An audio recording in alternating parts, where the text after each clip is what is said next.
everybody. Weather's looking atrocious out there. We're in the cab at the moment, but about to head back out the back deck because prawning season is upon us. You do get the days where it's miserable, but you still got to give it a crack. And there's days where it's glorious, as we've done in the past.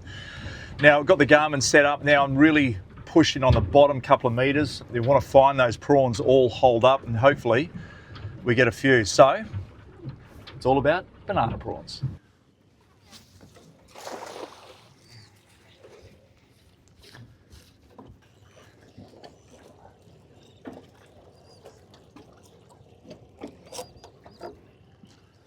So we're in 15 metres of water. There's a bit of, when you get it down to the bottom, you're just going to jerk. Give it a jiggle like that, and then pull.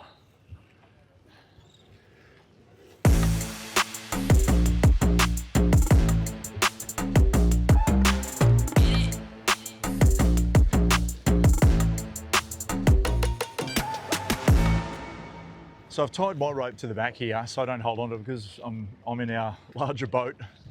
It's hard to, you've got to be in and out on the stick all the time. Otherwise you could run into another boat or the line could go around the prop. So you're always aware. So that way I've got nothing tied to me. I can easily just drop the rope, go and do what I have to do and come back. Slack line, give it a jerk. You can see on the sounder I've missed them. We're on top of the ledge now. The prawns are sitting in that hole about 20 metres behind us. I have to go back. So basically I want to be in this spot. This is where I want my net to land. So just go left hand down now a bit, Kaylin. So I'm just guiding Kaylin right there is where I want my net. Left hand full lock and neutral. I'm going to cast and hopefully I can get that little area there. Yeah. Reverse real fast. Thanks, mate. That's it. Perfect. Thank you. Thank you. Perfect. So that is prawns. Look at that. That is a bunch of prawns. Man, I just got to get right on. It's really hard in a bigger boat because the wind's got you, the current's got you, and oh, wowee. Oh, I think my net landed where I wanted it to land, everyone. So I'm just going to give it the magical jiggle. That's it, Kaylin. Out of reverse, mate. And let's start pulling. Oh, as there's no one out here now, you just don't know. Being out here by yourself, and yeah, you're getting 4 or 5 prawns every cast, and then after a little while, you've got a bunch. Look at this. See what I mean?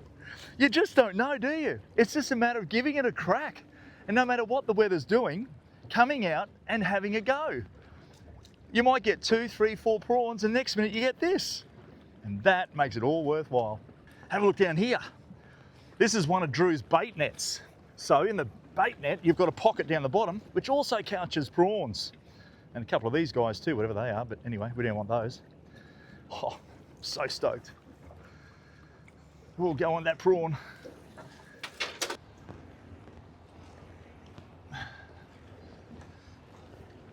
So you just feel that little crunch, crunch, crunch. And that's a telltale sign that you got some prawns. And when you get lots of crunches, it means that you got lots of prawns. So I didn't get a lot then, but you could feel those guys there in there. So we want to feel lots more crunches so we get a lot more prawns, but they are a beautiful size. Look at those banana prawns, delicious. So the different size net's going to suit the different height of people. In fact, you know, I've always found the 8, 9 foot nets a little bit too small unless you're after a bait net. Don't go 6 or 7, way too small for prawns in particular, but even cast netting for mullet or anything like that, way too small. You want to go that sort of 9, 10 is a good size, even for the kids. But for this net here, this is the Pro Throw net, a great net, and this is their bait net series because it's got a bottom pocket, so you're going to be able to catch your bait down there, and it's got net leads, so it hasn't got the chain. Although Drew Argus, who does the Pro Throw nets, he makes them with a full bottom chain, which is awesome, goes right up to 12 feet as well. This is a 10 footer. So it's a little bit smaller, but my 12 footer tore the bum out of it not too long ago. So anyways, have to get another one. But this is doing the justice, and you've seen the prawns that we've been catching here today as well. But the net lead, it's a little bit lighter than the chain. Chain sinks faster. I like the rattle of the chain as well. It gets the prawns out of the mud, particularly in the bays and the holes and the creeks and rivers. Whereas out here, there's a little bit of rock on this edge, and I just find this here, I'm not going to sacrifice it as easy as you probably would a chain net. So yeah, try your different sizes. For me, an intermediate size would be probably 11 footer if you're not comfortable with a 12, and a couple of different ways of casting. Drew and Gordy from Garmin and Pro Throw Nets, these guys can cast like demons, I'm telling you now. If you have a look at this, you'll see just the way they can easily flick it up over their shoulder, a couple of grabs of the net leads, and boom, out they go. And you're getting perfect circles with minimum effort. For me though, have a look at this. So what I do is I grab the top of the net here. I simply come down. I want about probably 3 foot from the top of the, or bottom of my hand here to the top of the nets here, the leads. I'm just going to grab that out.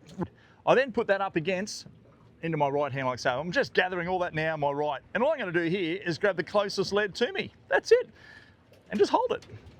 That's it. Now when I cast, it's like a frisbee. I'm going to flick this one out. When I see the circle forming, I then release my left hand. Have a look at this. See the circle and release.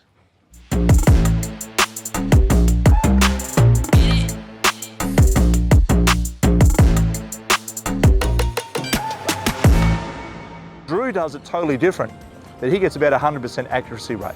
Check out his way. This is how I throw my net. Got a crook shoulder, crook back from years of playing footy as a kid and whatnot. So you start with the wrist strap on your right hand. I'm right-handed, so the dominant hand, and you curl the rope up as you normally would. And you always have the rope so it comes in and it lays across your body this way. And then I grab just underneath the top of the pocket here because that's the skinniest part of the net. And then my next step, this being a 12-foot net, my next step I grab is chest height here. From there I rotate my hand forward, bring my left hand over, again grab 2 chain lines. Put that on your elbow. The rest of the net sits on the ground, so my back and my body is nice and straight and not holding any weight of the net. You grab your inside chain line, you grab half of what's left on the ground there. From here, this is where most people get confused. From here you change from having 4 fingers when you're feathering it out to 3. So you can pinch with your index finger and your thumb. And you gather the remaining amount and tuck up into your arm. So when I'm driving along prawning, I watch my sounder driven over a big patch of prawns, then I just pick my net up, turn around and throw. And that method, every time, won't fail. So the rope I'm using here, this is a really cool rope. It sort of opens up a bit. This is all a Pro Throw cast net. Oh, that feels better. Actually, feels like I've got either a rock or a few more prawns, which is ideal. So there we go. You can feel the weight difference at times. A few more there. Not a lot, but you know what? Just a few more. You getting a few? Good on you. Everyone left.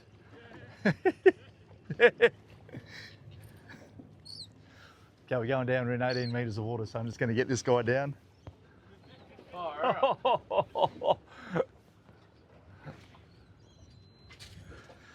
the beauty is when you get down on the deck, you feel, it feels like crunchy cornflakes. I haven't got there yet. Got to just reverse the boat. Yeah, on the green side, look at those guys. They're all prawns hanging right on the edge. So, jiggle, jiggle, jiggle. Tastes like, well, it doesn't taste like, because I don't taste them yet, but they're going to taste really good. Feels like crunchy cornflakes in your net crunching up. I love it.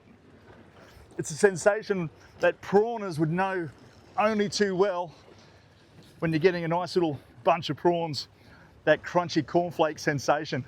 I'm so happy, so happy. Nice. A few casts like that, we'll have our bag limit. All out, that's all prawn. Man, I've got to get my net down there. It's gnarly. Oh, wowee. Oh, I think my net landed where I wanted it to land, everyone. So I'm just going to give it the magical jiggle. That's it, Kaylin. Out of reverse, mate. And let's start pulling. Oh, as there's no one out here now, you just don't know. Being out here by yourself, and yeah, you're getting 4 or 5 prawns every cast, and then after a little while, you've got a bunch. Look at this. See what I mean? You just don't know, do you? It's just a matter of giving it a crack. And no matter what the weather's doing, coming out and having a go. You might get 2, 3, 4 prawns, and next minute you get this. And that makes it all worthwhile.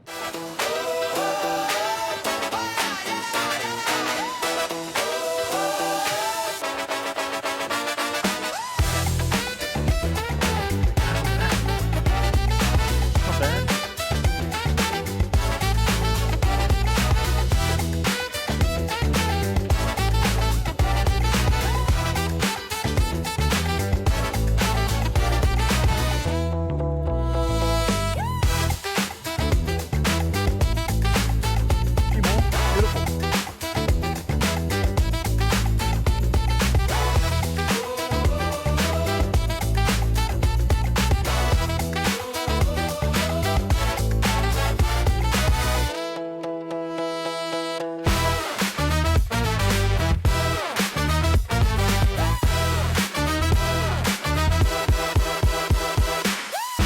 Check that out. Even though we're only getting a few every cast, when the prawns are running, man, are they thick. Take a look at this from last season's epic prawning trip.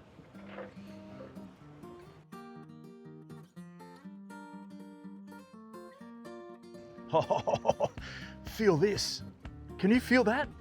That's me shaking, but that's what I'm feeling. This is ridiculous. Oh my snapper. Oh my snapper.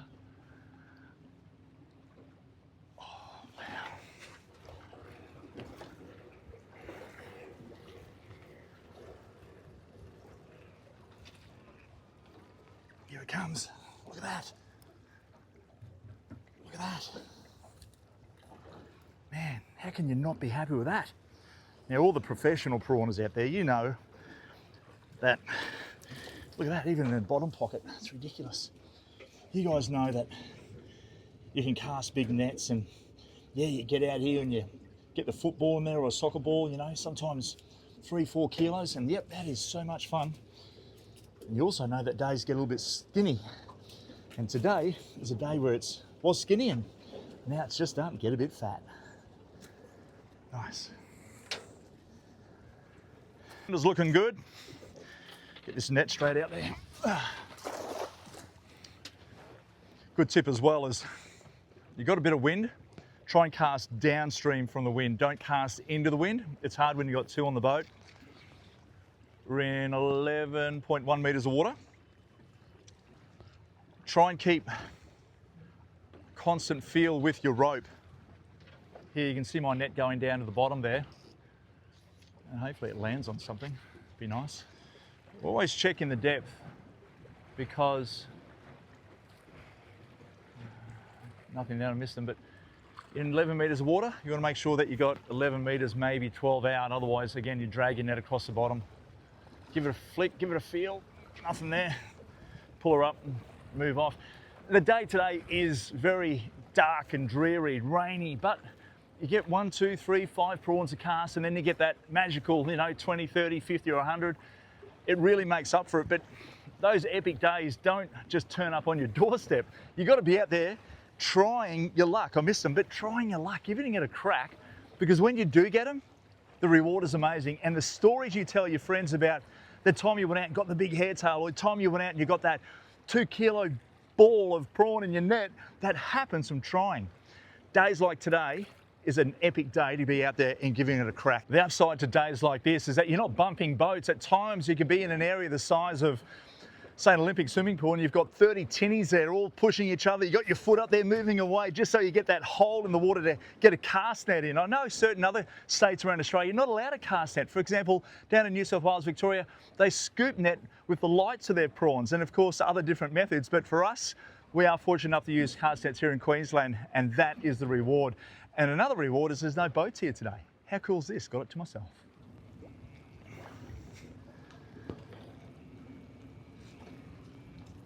few there. Oh, look at this thing. Oh, wow. A hairtail. Check that sucker out. Wowee. Man, what a catch. And I thought I had a lot of prawns. Look at the teeth on that sucker. Man, does he want to eat that camera or what? Man, oh man, that is incredible. Look at the size of that sucker. How beautiful. How beautiful. Can I have my net back, please, mate? Oh, I'm not getting near your dentures, buddy. Woo! Look at the teeth on that thing. Wowee. There we go. Oh, a crack of a hairtail. How beautiful. That, guys, is an amazing catch. Do you know that these guys allegedly swim like this? That's how they swim, vertical. And they live in deep holes. You get a lot down in the southern coast of, or central coast of New South Wales, particularly in the Hawkesbury River. Up around the Gold Coast, something just hit my foot. I think it's a bunch of prawns I got in there. Look at that. I tell you what, this guy, my friend, I love you. You're not going back. You are coming home, because you, to me, are a great feed. I can't wait to get that on my barbecue. Look at that. Check his fins out. I don't know, man. I'm really stoked. This is what it's about. And getting more and more prawns and some bait in there as well. Herring, that is what it's about, guys and girls. I'll put these guys in here. One thing you've got to be sure to have is a good run of ice. And in here, with my prawns, I have got more than enough for a feed for tonight. Look at that. Sensational. It's prawns for dinner, everybody. Oh, and a hairtail. It's going to get dry. Now, if you want to keep up to date with all things outside, simply head to our social pages and give us a follow. There you'll find tips, our latest Step Outside podcast, fishing segments and recipes.